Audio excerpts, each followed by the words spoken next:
should we even really be attempting to manifest anything?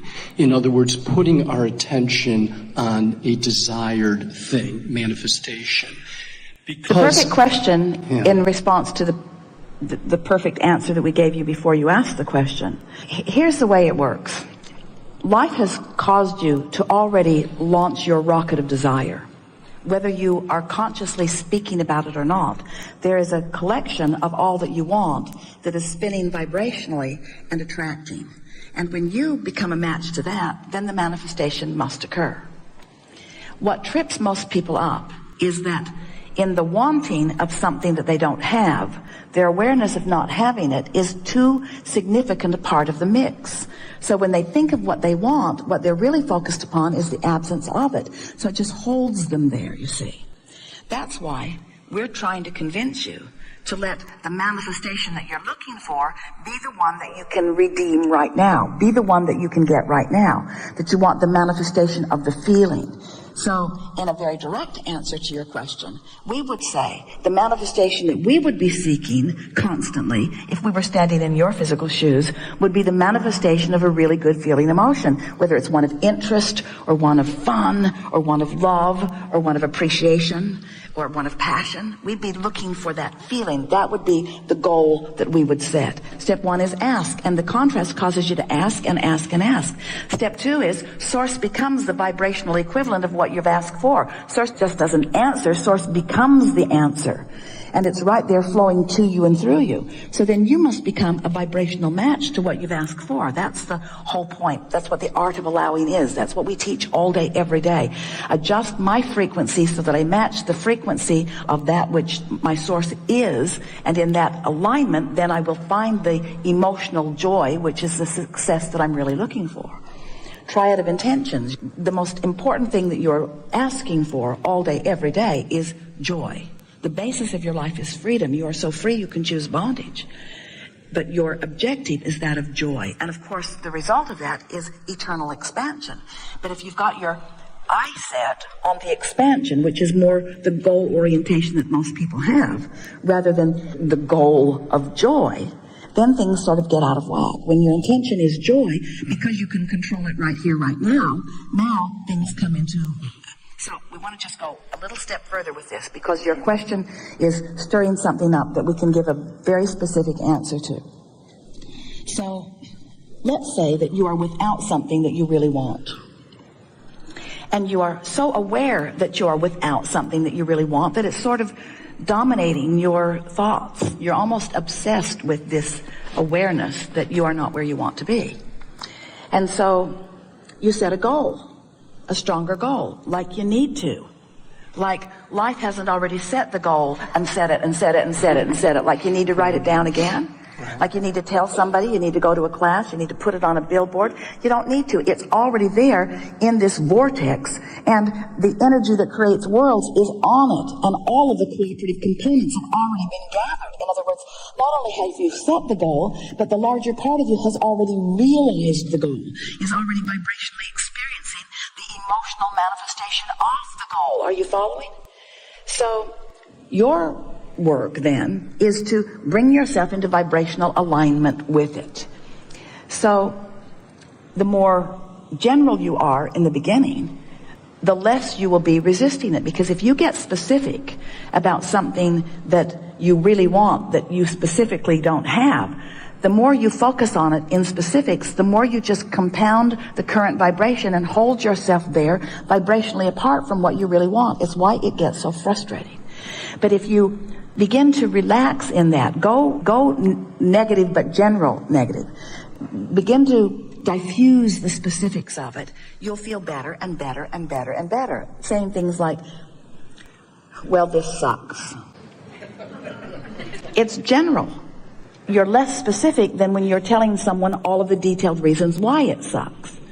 Or say something like, well, this too shall pass. Now you're moving a little more over into the general and positive. But at least you're not beating the detailed drum of what you don't want. Now, what begins to happen as you begin to diffuse the specifics of this unwanted thing is that the active vibration of unwanted begins to dissipate because of your lack of attention to it, because it's only your attention to it that keeps anything active. So as you distract yourself from the specifics by deliberately focusing upon the general, it begins to move, and you begin moving closer and closer, vibrationally speaking, to this vortex. So now you begin speaking more generally positive. And it begins to feel good to you. You begin to feel the resistance lift up off of you because you're not keeping the resistance active anymore. And as the resistance lifts up off of you, you begin to feel better. You begin to feel better emotionally. And you begin to become clearer in your mind. And you begin to get closer to the details that you've been putting there incrementally. The details that you don't have access to when you're specifically focused in opposition to them. So now what happens is the thing begins to tip for you. It's like the fulcrum point just tips. And suddenly, and it will feel sudden to you, you begin to find more specifics about the thing that you want. And then it can get exciting. In other words, to talk about what you want in detail when there's no resistance is really intoxicating. It's really what the feeling of passion is. It's so fun to get really specifically focused. But we want to explain to you how it is that that happens. How it is that it happens is that you've already focused the details into being one at a time without even consciously realizing that you've done that. But because you've been vibrationally in a different place, you haven't had access to those details. As you diffuse the only thing that's holding you away from it, law of attraction and the power of that which you really are calls you closer and closer to it. And the closer to it you become, the more you are able to translate the vibration of it into meaningful things. Like first it's emotion, then it's thoughts, then it's words, then details begin coming. It's the understanding that things are always working out for you, and that if you would stop doing that thing you do that's keeping them from working out, they would work out. So the question is, should I be setting the goal? And the answer is, if you are in a negative place, no, because setting a goal of what you do want from your awareness that you don't have it only compounds the resistance. So ask your question exactly as you ask it to begin with, can you? Should I even be attempting to manifest things? The thing that, if we were standing in your physical shoes, we would be attempting to manifest would be an emotion. So let's say you're worried or fearful or frustrated, but let's say it's a negative emotion. We would want to manifest an emotion that felt better. That would be our goal. And at first, it might just be one of distraction. It might just be one of a feeling of peacefulness. It might just be one of a feeling of just sort of letting go. Would you rather feel peaceful or passionate? You would, wouldn't you? But isn't peaceful along the way? Would you rather feel passionate or desperate? Isn't there a big range of difference? Would you rather feel peaceful or desperate? Peaceful. In other words, it's easy to tell which one feels better. And so as you make it an emotional thing, as you let your goals be about your emotions, what happens is you gain control of your vibrational stance. If you will get your attention upon the manifestation of the way you feel, now you've got control of everything. And until you do, you've got control of nothing.